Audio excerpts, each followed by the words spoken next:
Welcome, Dr. James Beckett, Sports Card Insights. This is a rambling episode, rambling for myself as well as Rich Klein. We have a good time going back and forth. This one was a little shorter. This was at the end of our session. We do a recording session every once in a while. It's always a lot of fun, fast moving, but it got so fast moving that this one had a little bit of extra time. So I'm going to fill in the extra time after I thank the sponsors, Beckett Media, Beckett Grading, Beckett Authentication, ComC.com, Burbank Sports Cards, Mike Stadium Sports Cards, Heritage Auctions, Huggins Scott Auctions, Topps, Panini, and Upper Deck. A couple things that came up that Rich and I did not discuss that we actually ran out of time. We did a lot of topics, but one of the topics we wanted to come back to was about customer service and the difficulty for large companies. Rich is very familiar with ComC. I'm very familiar with Beckett Publications and Beckett Media from being there. Customer service is a tricky thing. One of the things I wanted to bring up with Rich, but I'll just mention it here, is that it's not enough to bring in a strong customer service leader like Chris Carlin would be, the collector experience. That's important, but it's not sufficient. You have to resource Chris Carlin. Sometimes there's a problem of bad leadership, but even a really good leader, if they're not given the resources to resolve the problems, it becomes whack-a-mole. The difficulties that ComC has had, that my former company, Beckett Media, has had, sometimes it's a question of leadership, but frequently it's just a question of understaffing. So I just wanted to put that out there. It's a challenge.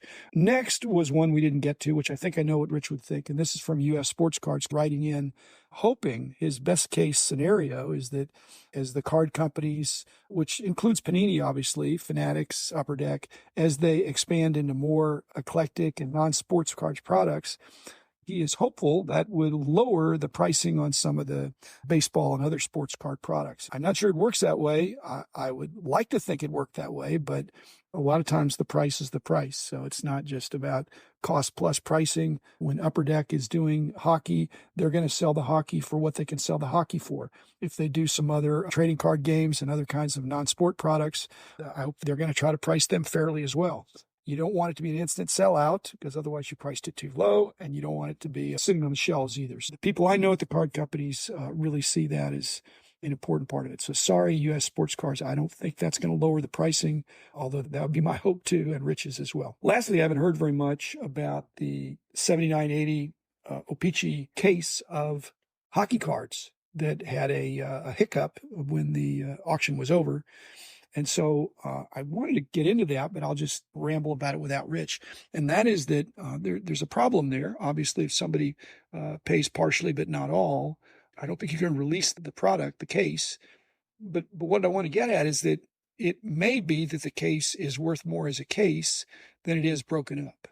And the reason that could be true, that the sum of the parts is worth less than the whole, is that if I were to call up Heritage and say, you know what, that bidder hasn't come forth, they put up some of the money, but not all. If I were to say, you know what, I'll take half, I'll pay 50%, then he could pay the other 50%.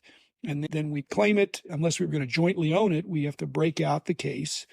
And he'd get half the boxes and I'd get half the boxes. That's potentially a problem because I don't know this person. That person doesn't know me. I don't know what their financial situation is. If the case is broken in half and one of the parties decides to open up a few boxes, well, there are going to be Gretzky's in the boxes.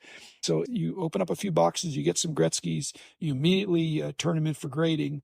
If they come back tens or even nines, that market is so thin, that affects things. If two people jointly owned it, the first person to get his cards graded is probably going to be the one that does the best because the pop report is going to go up. If all of these are graded, the pop report will really grow. You'd like to think that an unopened, that you're going to get some tens in there, at least nines. There's some miscuts and things like that. Maybe the person had heartburn thinking about that. But like I said, the solution is not to break it in half and let one person, because then they're going to compete against each other. It's better just to control it. And I think this guy thought, after I buy the case, potentially somebody's going to say, hey, oh, I wish I'd bid on that. I'll offer you this much more. I wasn't sure what to bid, but now that that's the price, I'll offer you 10% more. When I heard he couldn't even get takers at what he paid. I don't like auctions that end in ambiguous, confusing ways. But like I said, the solution is not to break the case. If 20 people each owned one box, a bunch of them are going to send them in for grading, and that will absolutely affect the market. So, at any rate, the rest of it here is my ramblings with Rich. Thanks, Rich. Thanks, listeners. And here it is. Do you think there's cards out there that will always be junk? Once junk, always junk. Okay. And the corollary to that is that if something is a junk card, then cards in that vicinity cannot be vintage.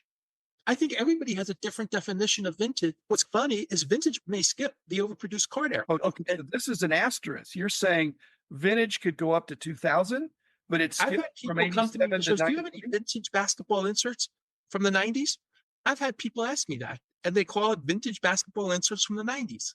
If you're 40 years old, a card from 1995 is vintage to you. If any sport could be different than the others, it's basketball in that regard because there were so few sets. But in baseball, my point is junk cars, they're always going to be junk. Then almost by definition, they can't be considered vintage if they were so mass produced that they'll always be junk.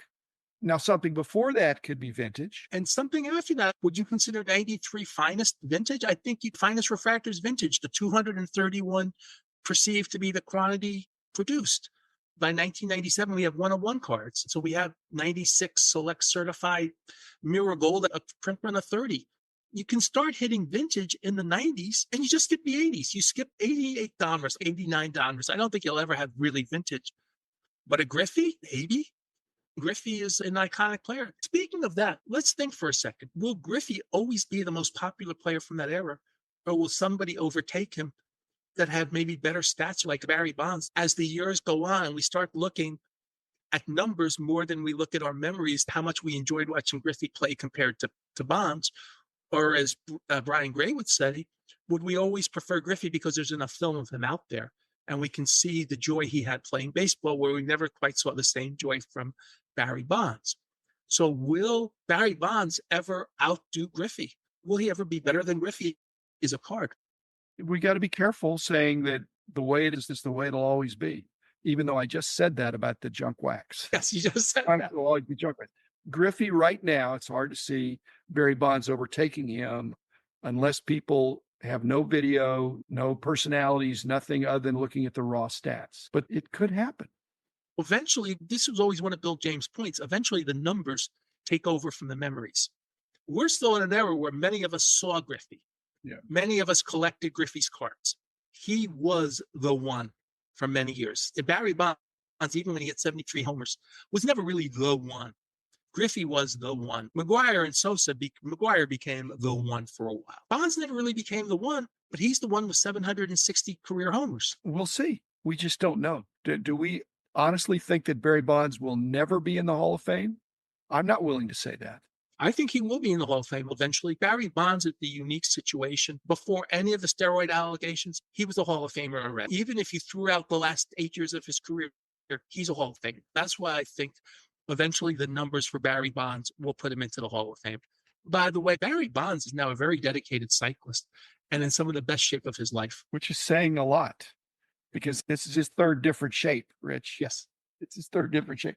Okay, junk wax, push back on this if you want to, but if it's junk wax, if you open up a box of product that's junk wax and you open up the cards and you get whatever cards you get, but none of them are gem mint. In other words, if none of them get a gem mint grade from a grading company, my thesis is if it's junk wax, you can't sell a 9 of even the best guy.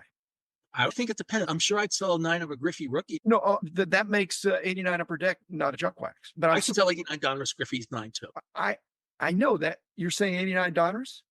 Yeah, you might only get $5 or $10, but you can definitely sell a 9 Griffey. But I'm talking before it's graded. If it doesn't grade a 10, you wasted your money on grading. You're not going to get your money back. To me, I think that's true of a lot of cards that sent into grading. I look at some of the prices I see at the shows in some of the value grading boxes for cards that get sent in for grading, and it costs more than $15, $20. And if somebody's offering nowadays graded cards for $5 or $10, okay, maybe they got it way back in the day, but you are paying less today for a good card. I'll call it a good card. I don't want to say great card, but it's less than the grading fee. Yeah, I'm just talking about the junk wax stuff. I'm talking about the fact that if my point is 3 years ago, May of 2021, I bought basically a junk graded lot and I was able to sell it And granted, in May 2021, everything was selling. But this was the shallow ends. These weren't all real graded cards. When I say real, there were some real graded card companies, but there were some that weren't.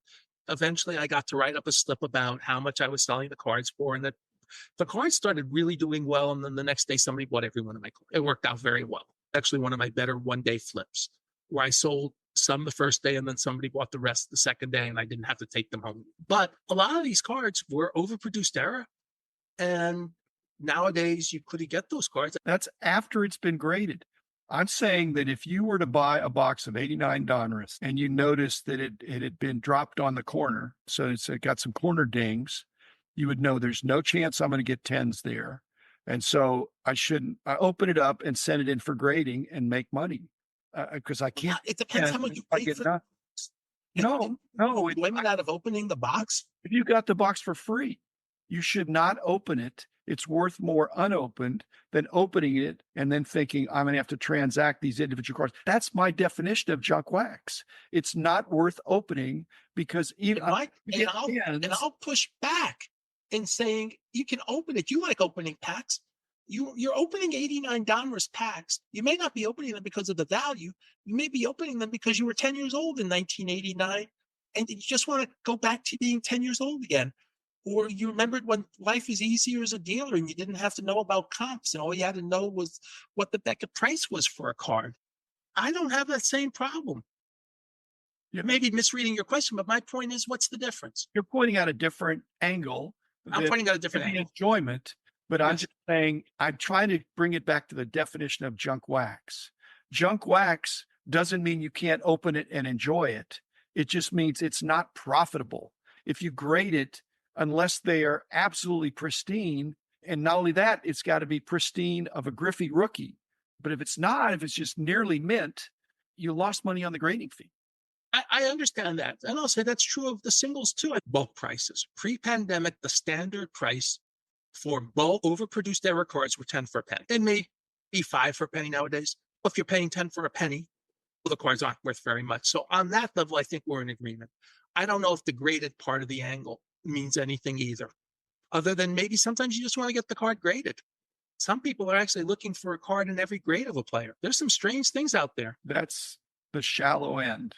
That's the very shallow end of the pool. It's been fun to ramble with you.